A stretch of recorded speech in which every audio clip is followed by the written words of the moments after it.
WPL ನಲ್ಲಿ RCB ನಾರಿಯರು trophy ಗೆದ್ದಾಯ್ತು. Chinnaswamy ಸ್ಟೇಡಿಯಂನಲ್ಲಿ ನಡೆಯಲೇ ಇಲ್ಲ ಪಂದ್ಯಗಳು.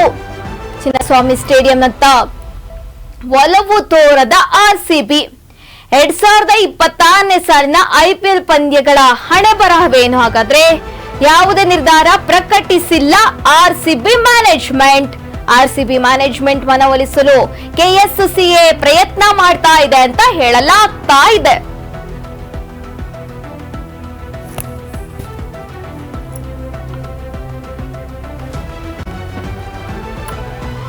WPL ನಲ್ಲಿ RCB ನಾರಿಯರು ಈಗಾಗಲೇ ಟ್ರೋಫಿ ಗೆದ್ದಾಯ್ತು. ಚಿನ್ನಸ್ವಾಮಿ ಸ್ಟೇಡಿಯಂನಲ್ಲಿ ಪಂದ್ಯ ನಡೀಲೇ ಇಲ್ಲ.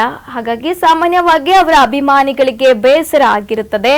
ಈಗ ನೆಕ್ಸ್ಟ್ ಕೂಡ ಮಾರ್ಚ್ ಇಂದ ಮತ್ತೆ IPL ಆರಂಭವಾಗಲಿದೆ. ಹಾಗಾಗಿ ಮ್ಯಾಚ್ ಆರಂಭವಾಗುತ್ತಾ ಇಲ್ವಾ, ಮ್ಯಾಚ್ ಅಲ್ಲಿ ಇರುತ್ತಾ ಇಲ್ಲ ಪ್ರಶ್ನೆ ಮೂಡ್ತಾ ಇದೆ. ಕೇವಲ 10 ರಿಂದ 15 ದಿನಗಳಲ್ಲಿ ಮಾಲೀಕತ್ವ ಬದಲಾವಣೆ ಆಗುತ್ತಾ?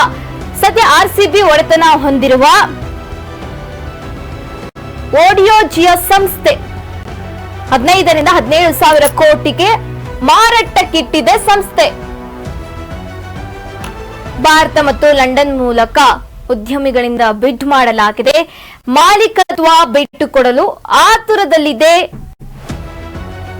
ಈ ಸಂಸ್ಥೆ ಅಂತ ಹೇಳಲಾಗ್ತಾ ಇದೆ. ಹಾಗಾದ್ರೆ 10 ರಿಂದ 15 ದಿನಗಳಲ್ಲಿ ಮ್ಯಾನೇಜ್ಮೆಂಟ್ ಬದಲಾಗುತ್ತಾ ಅಂತ ಪ್ರಶ್ನೆ ಮೂಡ್ತಾ ಇದೆ. ಈಗಾಗಲೇ ಚಾಂಪಿಯನ್ಸ್ ಆಗಿದ್ದಾರೆ ನಮ್ಮ ಮಹಿಳಾ ಮಣಿಯರು. ಹಾಗಾಗಿ ನೆಕ್ಸ್ಟ್ ಮ್ಯಾಚ್ ಇಲ್ಲಂತೂ ಈ ಟೈಮಲ್ಲಂತೂ ಮ್ಯಾಚ್ ನಡೆಯಲಿಲ್ಲ. ನೆಕ್ಸ್ಟ್ ಮ್ಯಾಚ್ಗಳು ನಡೆಯುತ್ತಾ ಇಲ್ವಾ ಅಂತ ಪ್ರಶ್ನೆ ಮೂಡ್ತಾ ಇದೆ. RCBಗೆ ಮನವೊಲಿಸಲು KSCA ಎಲ್ಲಾ ಪ್ರಯತ್ನ ಮಾಡ್ತಿದೆ ಅಂತ ಹೇಳಲಾಗ್ತಾ ಇದೆ.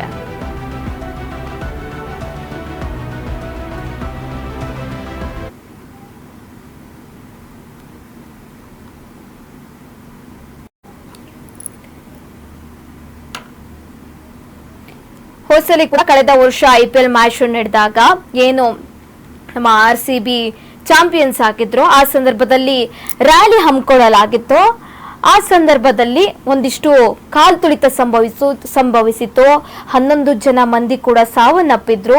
ಹೀಗಾಗಿ ಒಂದಷ್ಟು ಗೊಂದಲಗಳು, ಆಕ್ರೋಶಗಳು ವ್ಯಕ್ತವಾಗಿತ್ತು. ಯಾಕೆಂದ್ರೆ ಸರಿಯಾಗಿ ವ್ಯವಸ್ಥೆ ಮಾಡಲಿಲ್ಲ, ಹಾಗಾಗಿ ಈ ರೀತಿ ಪರಿಸ್ಥಿತಿ ನಿರ್ಮಾಣವಾಗಿತ್ತು ಅಂತ ಒಂದಷ್ಟು ಇದು ಇತ್ತು. ಹಾಗಾಗಿ ಈಗ ಸದ್ಯ ನೆಕ್ಸ್ಟ್ ಮ್ಯಾಚ್ ನಡೆಯುತ್ತಾ ಇಲ್ಲ ಅಂತ ಪ್ರಶ್ನೆ ಮೂಡ್ತಾ ಇದೆ.